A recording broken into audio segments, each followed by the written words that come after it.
Ladies and gentlemen, welcome back to the Indie Zone. My name is Kathy.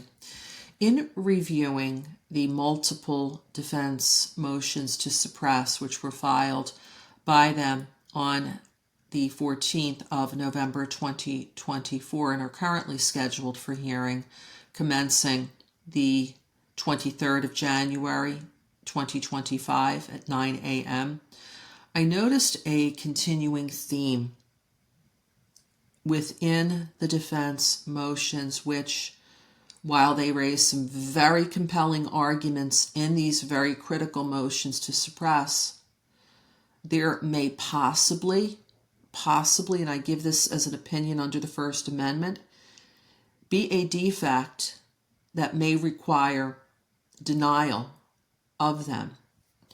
What I'm referencing is specifically where the defense has repeatedly not only incorporated in their Franks arguments into the motions to suppress, which are two different legal issues, they have also incorporated in language, exhibits, affidavits, and other materials from a Franks motion and memorandum that was struck by the court and did not ever go back and either amend their motions to suppress, bringing it up to speed with their amended filing that was filed after the motions to suppress were, or seek leave of court to also amend their motions to suppress to have them be standalone and not dependent upon the yet to be granted Franks motion for a hearing.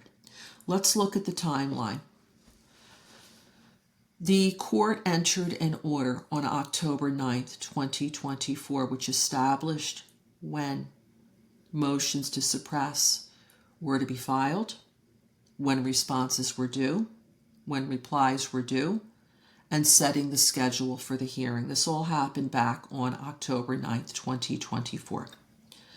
Consistent with that court order, the defense filed various motions to suppress. They're largely signed by counsel on the 13th of November, but the motions to suppress did not hit the docket. They weren't filed until the 14th of November, meeting the court's deadline. They also filed a Franks motion at that time. Just in a nutshell, a motion to suppress seeks to suppress evidence. A motion for a Franks hearing seeks a court order for a hearing where the defendant will present evidence that the warrant affidavit was illegal. So one attacks the evidence, the other attacks the warrant. Going back to our timeline, the court ordered the defense to file their motions to suppress on the 14th. They did. They cited to this Franks motion another motion entirely.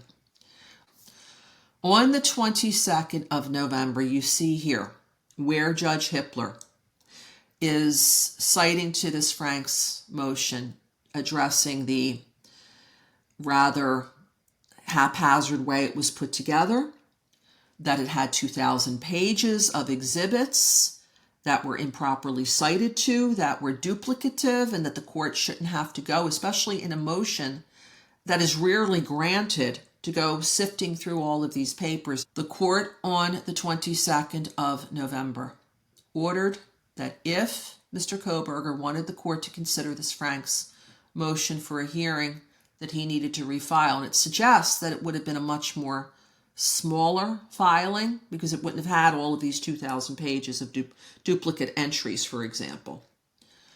Mr. Kohberger did comply with that court's order on the 26th. There was an amended filing. That is his operative Franks motion. The one that was filed at the time of the motions to suppress is stricken from the record.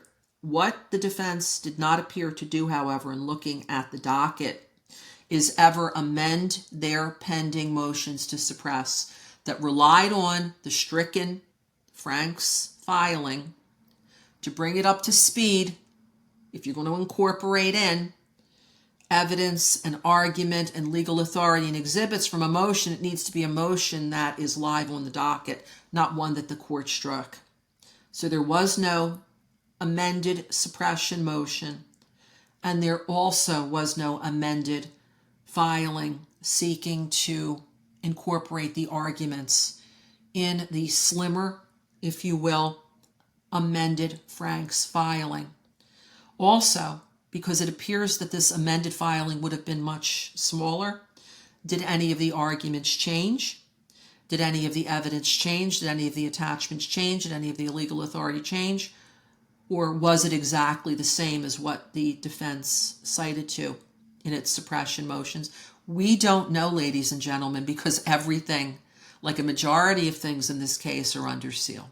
So the public cannot make that observation at this time, and it may not be an issue for Judge Hippler. Judge Hippler may say, yeah, we'll go ahead and we'll accept the fact that you were ordered to refile and your motions to suppress automatically now tracks your amended Franks motion and filing. I give my opinions, as I say, always under the First Amendment, freedom of speech, freedom of the press. I have no additional facts than anyone else does, simply by looking at the record, observing the documentation, and proffering a pure opinion, and a pure opinion only. Freedom of speech in the press. I would love to hear your opinions. Your comments and feedback are always very much appreciated. This is Kathy.